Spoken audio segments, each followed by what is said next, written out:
Hello everyone, welcome to chemistry class. Today we'll discuss about equilibrium. So this is our second video.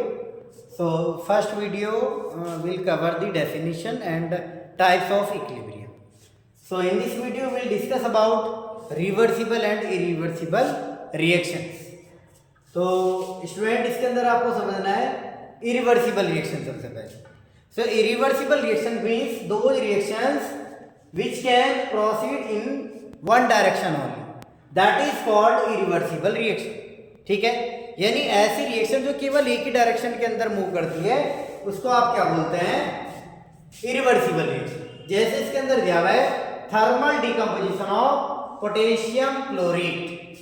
तो maximum बच्चों को इसका formula याद नहीं रहता है, तो ध्यान रखना आपको. सबसे पहले पोटेशियम क्लोरेट, क्लोरेट क्या होता है, ClO3 नेगेटिव. ये जो आयन होगा इसको बोलते हैं क्लोरेट आयन, और इसको आप कंबाइंड कर दो पोटेशियम के साथ तो आपके पास कंबाइंड फॉर्मूला जो बनेगा वो होगा KClO3. इसका डिकम्पोजिशन आपको करना है तो ध्यान रखना बच्चों, इसके अंदर आपके पास बनेगा KCl और ऑक्सीजन गैस. ठीक है, अब इसके अंदर आपको सबसे पहले ध्यान रखना है, ये तो आपने यहाँ पर बता दिया कि प्रोडक्ट ये बनेगा, लेकिन रिएक्शन को बैलेंस भी आपको करना है. लास्ट का एटम आपके पास क्या है, ओड है, तो आपको मल्टीप्लाई करना है इवन से. अगर इवन होगा तो मल्टीप्लाई करते हैं ओड से. ठीक है, तो यहाँ आपके पास ओड है, इवन से मल्टीप्लाई किया. नंबर ऑफ के आपके पास कितना है, 2, तो यहाँ पर 2 होगी के. और ऑक्सीजन की अगर बात करें 3 × 2 मीन्स आपके पास हो जाएगा 6, तो यहाँ पर मल्टीप्लाई कर दोगे 3 से. देखो 3 × 2 कितना हो जाएगा, 6. क्लियर है, तो ऐसे रिएक्शन को आप नॉर्मली बैलेंस कर लेंगे. फिर नेक्स्ट वन केस अगर इसके अंदर आप बताएं डिकम्पोजिशन ऑफ अमोनियम नाइट्राइट. देखो अमोनियम नाइट्रेट, अमोनियम नाइट्राइट, ठीक है, और अमोनियम नाइट्राइट, तीन हमें डिफरेंस होता है. तो नाइट्रेट आप बोलते हैं फंक्शनल ग्रुप आपके पास है NO2 नेगेटिव, यानी इसके अंदर जो एनायन है वो आपके पास NO2 नेगेटिव है. तो यहाँ पर आपके पास जो अमोनियम नाइट्रेट फॉर्मूला होता है NH4NO2. क्लियर है बच्चों, और जब इसको आप डिकम्पोज करोगे तो ये नाइट्रोजन गैस और वाटर मॉलिक्यूल आपका इसके अंदर से बाहर निकल जाएगा. तो ये सारी रिएक्शन एक ही डायरेक्शन के अंदर मूव कर रही है, इसलिए इसका नाम क्या है, इरिवर्सिबल रिएक्शन. अब न्यूट्रलाइजेशन रिएक्शन बड़ी फेमस रिएक्शन. ठीक है, जैसे अगर आप इसको NaOH और HCl के साथ अगर यहाँ पर ट्रीट करोगे तो ये आपके पास NaCl और साथ में आपके पास क्या रिलीज करता है, H2. तो NaOH और HCl प्लस आपके पास क्या बनाता है, NaCl प्लस H2. ठीक है, चलो अगर इसका सेकंड पार्ट आप देखो तो यहाँ पर H2SO4 प्लस NaOH, क्योंकि न्यूट्रलाइजेशन की रिएक्शन एक एसिड और एक बेस होना चाहिए, तब आपके पास सोल्ट एंड वाटर मॉलिक्यूल यहाँ पर बनते हैं. तो ये भी इसका एग्जांपल है जो मैं यहाँ पर लिख रहा हूँ, Na2SO4 बनेगा इसके अंदर और आपके पास H2 बाहर निकल जाएगा. देखो यहाँ पर सोडियम 2 है तो आप पहले 2 से मल्टीप्लाई करें, तो यहाँ पर आपके पास 2H और 2OH, तो 2H2 बाहर निकल जाएगा. तो ये दोनों एग्जाम्पल है न्यूट्रलाइजेशन रिएक्शन. और ये न्यूट्रलाइजेशन रिएक्शन किसका पार्ट होता है, इरिवर्सिबल रिएक्शन का, जिसकी केवल एक ही डायरेक्शन, एक ही स्टेप के अंदर प्रोसीड करते हैं. अब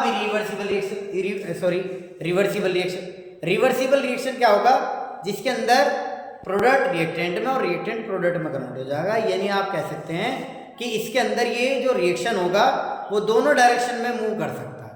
क्लियर है, तो जैसे यहाँ पर आपके पास है definition, the chemical reaction which take place in both direction. जैसे कि मैंने आपको स्टार्टिंग में बताया दोनों डायरेक्शन में ये मूव करते हैं, और इसीलिए आपके पास क्या होगा, रिवर्सिबल रिएक्शन इसको बोला जाएगा. ठीक है, जैसे इसके अंदर आपको जो एग्जांपल यहाँ पर ध्यान देना है, तो एग्जांपल है आपके पास 2HI और ये बनाता है H2NI.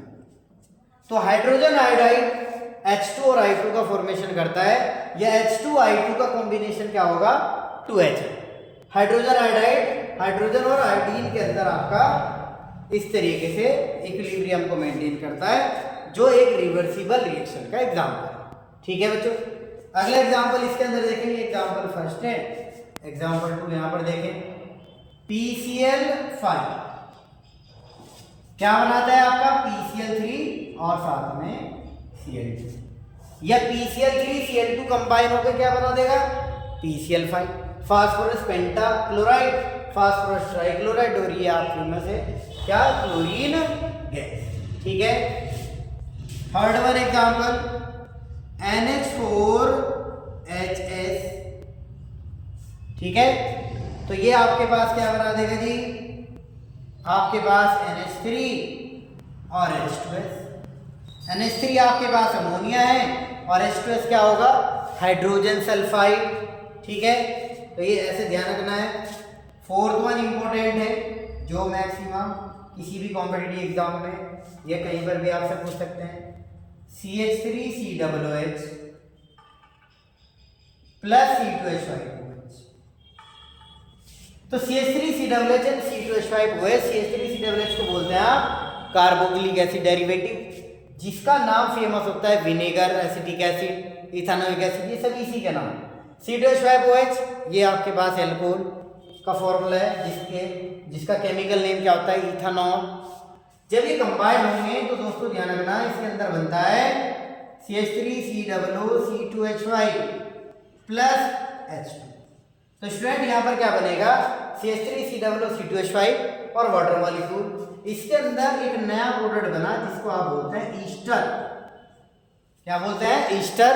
तो इसीलिए इस रिएक्शन का अगर आप नाम भी जानना चाहोगे तो ये एस्टरिफिकेशन रिएक्शन होती है बच्चों, जो आप प्रीवियस क्लास में पहले पढ़ के आ चुके हैं। एस्टरिफिकेशन रिएक्शन, ठीक है। तो एस्टरिफिकेशन रिएक्शन होगी जिसके अंदर एस्टर का फॉर्मेशन होगा। तो एक बार की रिवीजन करा देता हूं मैं, इरिवर्सिबल जिसके अंदर एक ही डायरेक्शन होगी। ये एग्जांपल है, देखो सारे एक ही डायरेक्शन में मूव कर रहे हैं। रिवर्सिबल रिएक्शन क्या होगा, जो दोनों डायरेक्शन के अंदर, मतलब ये वाला सिंबल आ जाएगा। क्लियर। तो इस तरीके से आज आपने कवर किया रिवर्सिबल और रिवर्सिबल रिएक्शन। ठीक है, तो इसी के साथ थैंक यू।